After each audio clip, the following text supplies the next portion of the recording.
Welcome everybody to this webinar, Build Your Referral Engine. My name is Don Hardenbrook, and we're going to spend the next 90 minutes talking about how to get referrals. And a few housekeeping items. I'm going to, in a second here, turn on to lecture mode, so I won't be able to talk with all of you, but there will be some discussion. I'll open it up for Q&A afterwards, and there'll be plenty of time for that, given the nature of how fast I talk usually. So if you can hold your questions till the end, and I'm just going to, again, just put it into lecture mode so we don't have a lot of background noise as I talk. So with that said, let me just go ahead and put it into lecture mode. And just a little bit of background about myself. I've came to Phoenix, Arizona back in 1983, so I've been here nearly 30 years. And had a corporate career at Intel Corporation, Salt River Project, Orbital Sciences here, and then a short stint at Sandia National Labs. I'm an engineer, so I'm a little bit of a tech nerd kind of guy. But I decided in 2007 that I wanted to, like many of you, wanted to try my hand at having my own business. And left in 2007 to do that. Been doing consulting and various other activities related. Welcome whoever just joined the bridge. We're in lecture mode right now, so I can't welcome you, but you certainly can do that at the end. So one of the things I found as I worked with small businesses and other size businesses was there were a lot of discussions around sales and marketing. And obviously with 2007, as many of you might recognize, it wasn't the best of times to start a business. A lot of businesses are still struggling through that recession and just figuring out how to, again, grow sales and keep the doors open. So with that said, I decided to look at a system that would actually help small business owners with the challenges around marketing, which eventually lead to sales. Excuse me.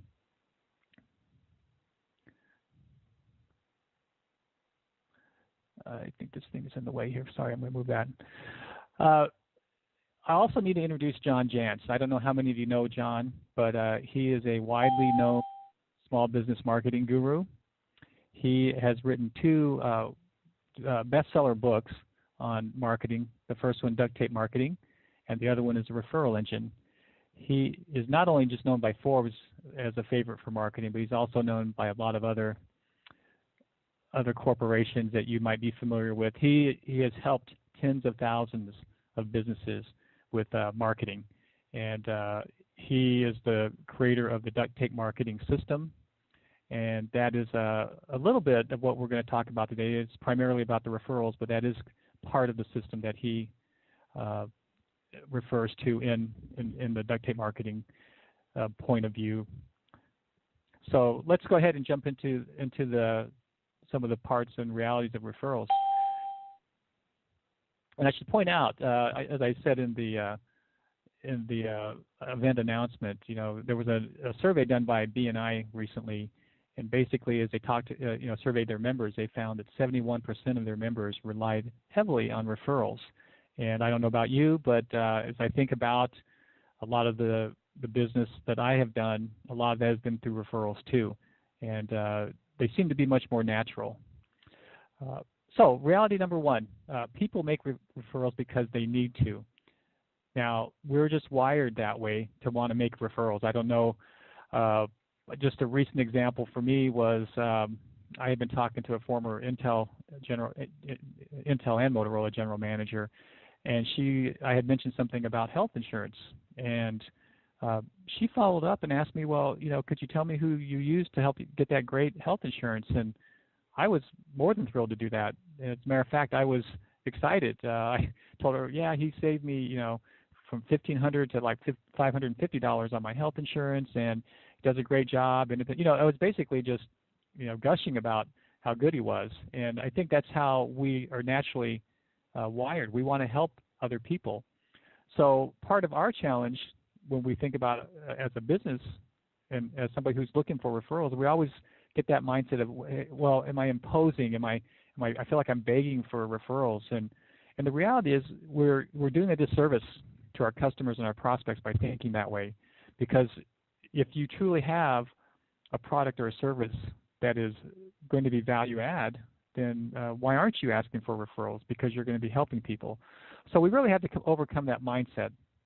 We can't have that fear of asking for a referral.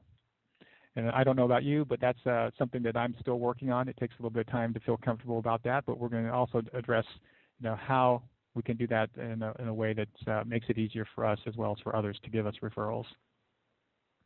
Okay, reality number 2 is that all business involves risk. Now, if you're somebody who's referring, and you've probably been in this, somebody would ask you for, hey, would you mind referring me to, some of your friends and associates or colleagues? What goes on in our mind, if we're being asked that, is, do I know this business well enough, and do I feel good about giving this referral to somebody? Because guess what? I'm lending my trust, right, to this person that you're giving the referral for. So we kind of have our reputation at stake if you think of it that way. So we might, right, if we're hesitant with that, we're worried about the risk. Now, as business owners, being on the other side of that, we want people to give us referrals. We have to help those people by reducing or eliminating the risks that they're taking. And the way we do that is we offer a great experience, right? Especially if they're a customer or client of ours, we have to offer them a great experience. So there's no doubt they don't feel like there's any risk at all because they've seen and experienced the great product or service that we've provided. So the best way to overcome that, and we're going to put systems in place too, but the best part of that is you really have to have a great experience. You don't want to be asking for referrals and then those folks lose confidence in you because the person that got referred didn't have a good experience. Number 3, nobody talks about boring businesses. I know all of us think our businesses are great. I know I do, and I could talk about them, but not everybody thinks that way. And if we haven't conveyed through our marketing what we're doing, in a way that creates a buzz, then nobody's going to talk about our business. I don't think about folks like that, but when I think about experiences that have been outstanding, if you've been recently to, let's say, Disney World, that obviously comes to mind. If you were at the Olympics here recently, that probably was a unique experience, and so you're probably talking about it. It just has a natural buzz when you have a business that's exciting. So what we have to do as business owners, we have to tell people what makes our business stand out, and that's to looking at what our core marketable differences are. Okay, consistency. Another part of that experience is you have to do that. That experience has to be consistent over and over and over again, which means you have to be systematic about how you put that together. You have to develop processes. You're going to have to measure. This is back to my quality background, but you have to measure effectiveness and satisfaction and evaluate what you're doing so that you're continuously improving that experience. And reality number 5 is marketing is a system as a whole. And as I said before, referrals, your referral system is going to be an important part of that. But it can be considered, and obviously we're biased about this, but marketing could be arguably considered the most important system that you have when it comes to your business and when it comes to referrals. Now, can we imagine, how can we improve, is the question, our marketing and referral systems? Now, before we get into that, we need to probably step back a little bit and let's talk about marketing first, since, as I said, we consider that the umbrella of where the referral system lies. And the definition here of what is marketing is the one used promoted by John Jantsch, and I like it, obviously, but it's getting someone with a need to know, like, and trust you. Now, as we say, this is a business concern because if we don't have this capability, we don't have a way to get people to know, like, and trust us, then we're not going to be able to grow our business. And if we can't do this, we don't have that system in place, we're not going to be able to generate more referrals. And we need to make our basically, we need to look at this from the standpoint of how can we make our business more referable. Now, many of you are familiar with the 4Ps, product, price, placement, and promotion. We have to get a product, have to create a product, we have to price it, we have to make sure it's in the best location, the right placement for that, and then we promote the heck out of it so that we can expect to get at the end here, right, a lot of sales. And that's traditional marketing concept that's we probably were educated and trained on, and I know I had it when I went through my MBA program. So it's definitely an important concept. But I might offer a different view when it comes to your marketing system, something that we call the 4 Cs. And the first one of the 4 Cs is what we call content. Now, this is back in the day when all we would do is, do advertising and blast and get out there and try to make a sale. That was kind of the one direct shot kind of way of approaching this. But in today's world, with recognition to the web and all the information that's available, is that we have to be putting our content out there and making it available to people that are searching out on the web. There's an interesting statistic I looked up here, is that there's over 5 million terabytes of data out on the web, and it just keeps growing, as you guys know. But with that said, our content, what we're able to show, how people find us, is important for building the trust and building the awareness and for the ability to be found. Oh, apologies.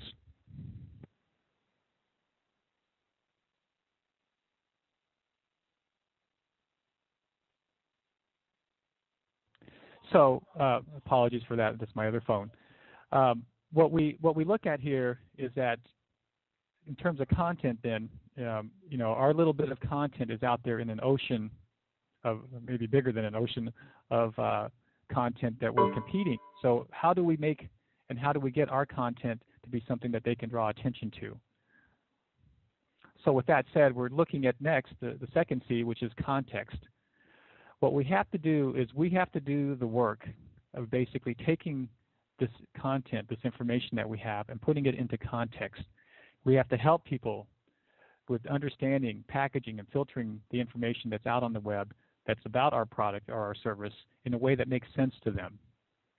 And this is a big part, and this is a big shift of what's happened with marketing as the web has become bigger and bigger part of what we do.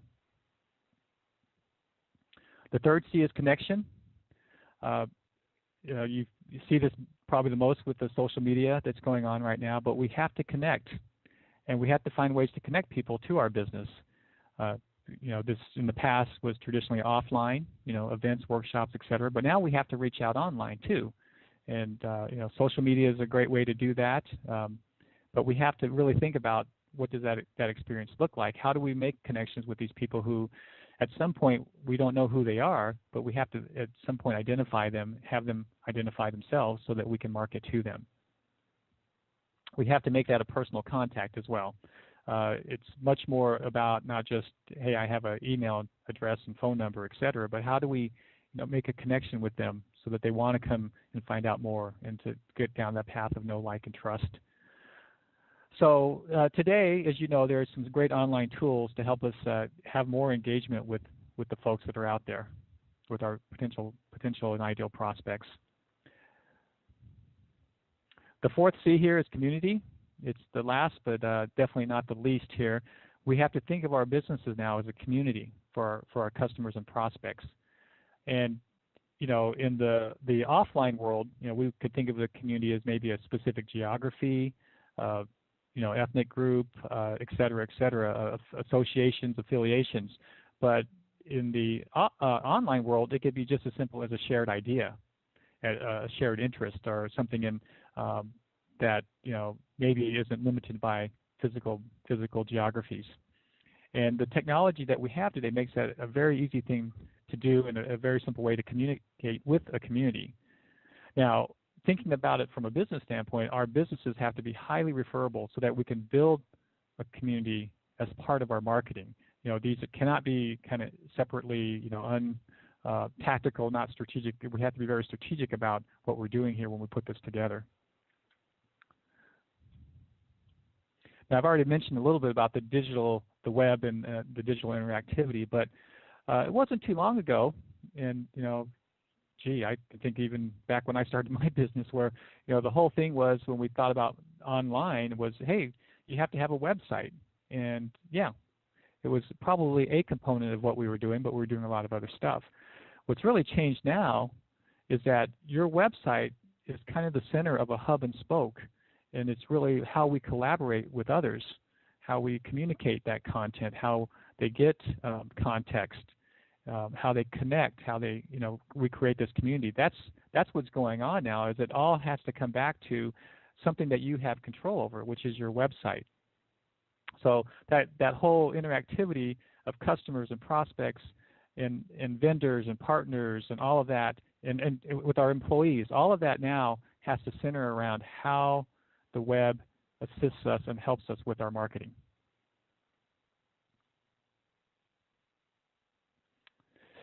Another concept that we had from the traditional marketing standpoint was the idea of a funnel, a sales or marketing funnel. But what we've come to realize, in that model, what you had, and you see a lot of this, is you have, you're out there in the social media, and you have access to, hundreds of millions of people, Facebook, Twitter, LinkedIn, Pinterest, and the way that worked in that standpoint is you stuff all of them in there, and hopefully out of the end you get a few sales. And when we start looking about how things work today, that model is actually broken, and it doesn't get you to a point where you're constantly trying to prospect for new clients. It doesn't leverage any of the abilities of the clients that you have now and people who might be willing to refer you. So what we like to do, and it's a Duct Tape Marketing point of view, is this concept of a marketing hourglass.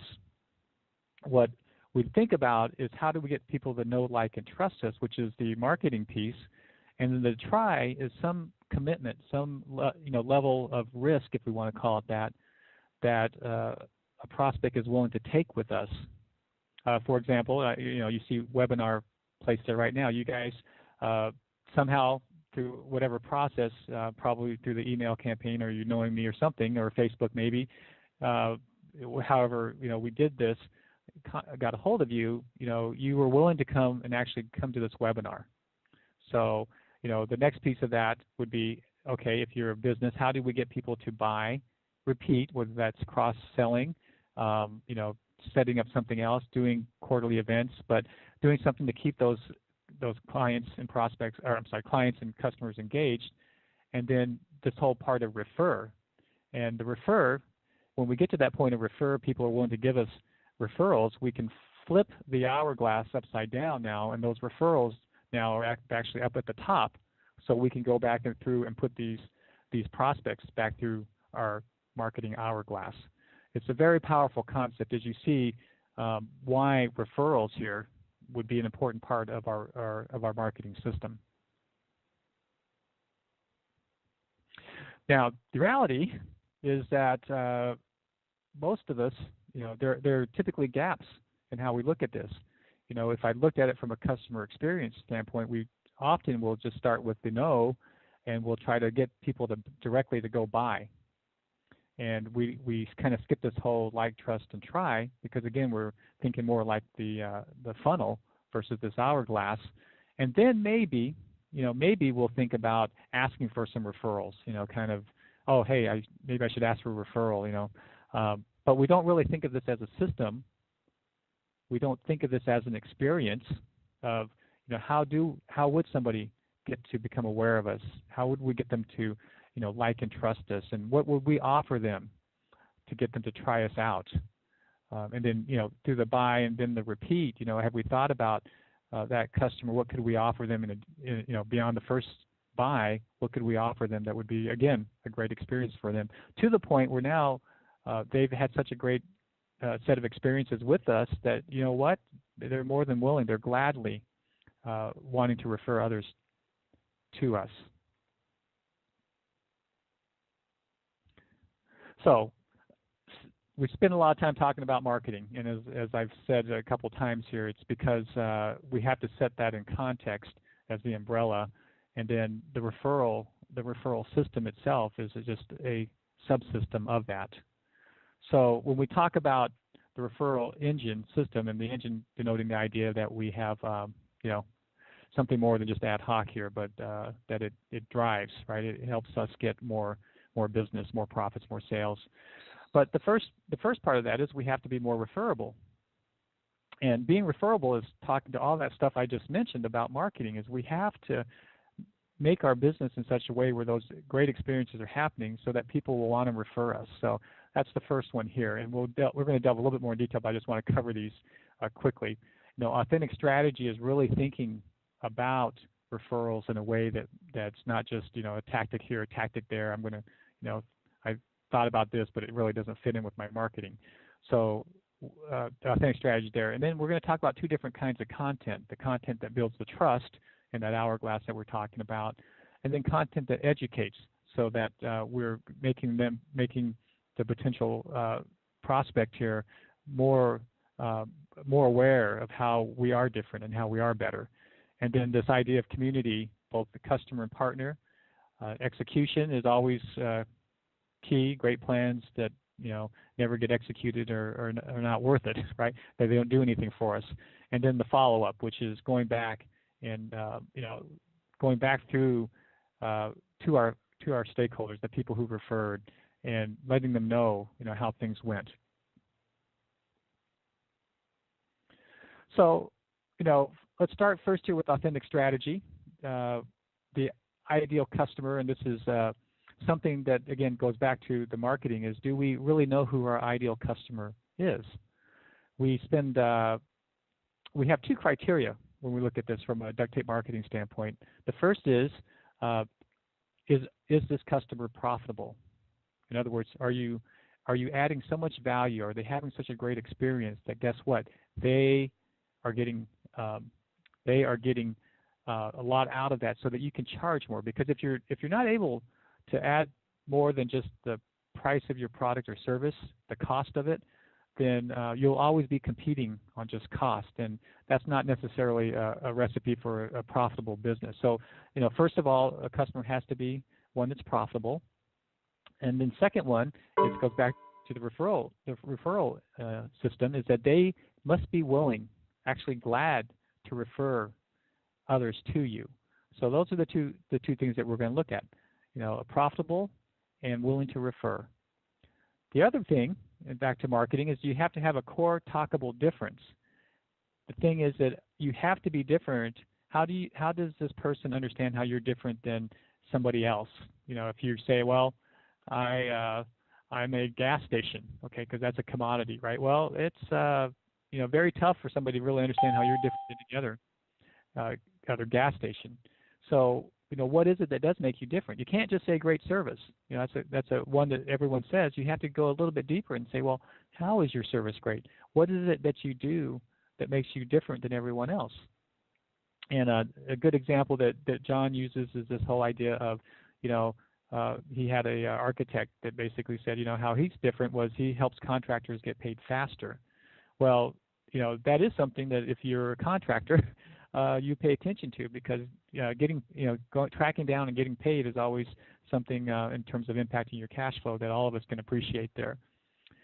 You have to have supporting elements, so you can't just say the first two here. You actually have to have your logo, your brand, your letterhead, your website. All of that stuff needs to match what you're saying on the first two here.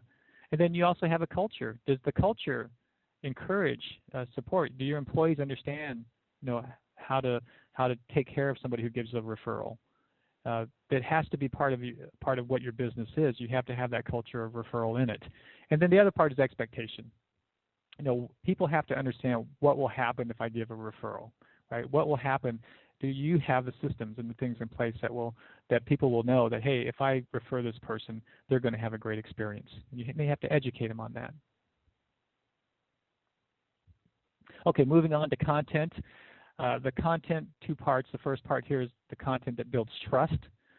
Again, once somebody has found you, right, we have to go to that next, go to that part where we work it down to the trust. And part of this is that you have to put together a lot of content, going back to education, social media, SEO, reviews, testimonials. These things all are things that can be found on the web. And as somebody who's looking for you, if somebody's given them your name and they're now going to go onto the web and look and see, well, how good is such and such, and find out a little bit about you. 80 to 90%, I believe, is a statistic now that people go to find out more about a person or a product or a service. They go to the web to find that out now. So it's not just what you have on your website. It's all this other stuff that's available out on the whole web. Got back up. Content that builds, content that educates. So the second type of content is content that's designed to educate somebody once they do get to know you, once they find you. And you have to go and do this. It's, again, telling people and showing people educating them on how you're different, what value that you bring. And this could be white papers. If you're in the more technical side or case studies, you're into that mode. You could do webinars. Again, webinars explaining demonstrations, et cetera, of maybe your product or service and how it's different. Having an FAQ, again, to differentiate maybe how somebody else does the service, and here's how you would do it. Success stories, and then the perfect intro is a way to look at this, especially if you're trying to get referrals. You have to educate people who are willing to refer. You have to educate them on the best way. Who is your ideal prospect? What triggers are they looking for that they should be looking for to find out whether this person would be somebody that you could help? So you have to go through that. How do you, how will you treat that referred prospect? So there's a whole lot that needs to go into the education piece, but you want to make it easy. Again, the idea of making your business referable is what's pivotal here. Okay, let me move on to customer community. Again, there are champions. Thinking about your best customers, those ones who are just thrilled about the service or product you provide and are already referring you, right? These are your champions. You want to seek these people out and have them be involved, educating them, of course, but telling them, hey, if you refer, this is my program for that. Maybe it's gift certificates, a special event. You might be providing them little materials and things that you can give to them that they can pass on to folks that they refer to, more than just a business card.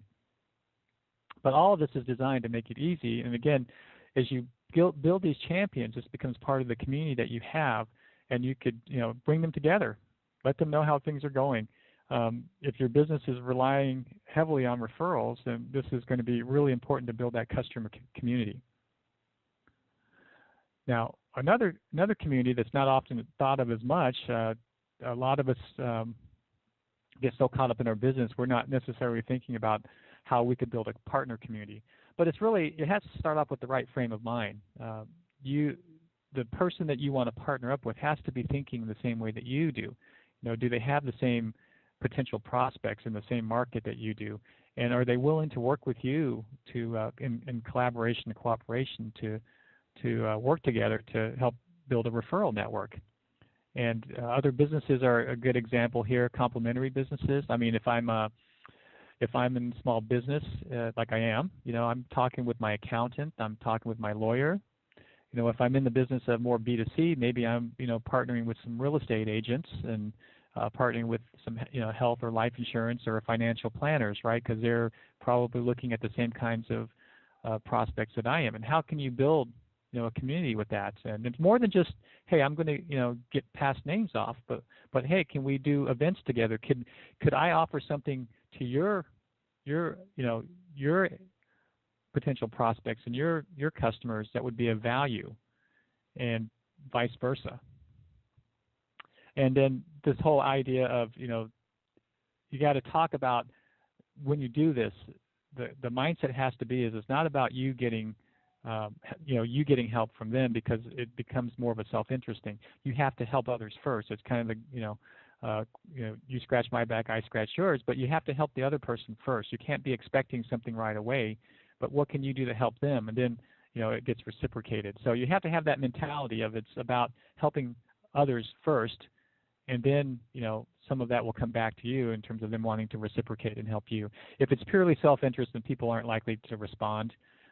But if you frame it as we need to know about each other's business and how can we really help each other, then I think you have a platform for a successful partnership here. Okay, moving on to execution.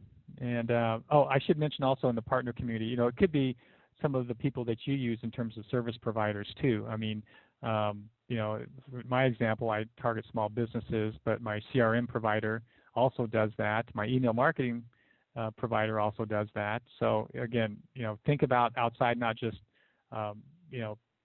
people who maybe are in the same space, but maybe who are providing services to you. Okay, on to execution. And this is not about shooting people. This is about following through on a plan.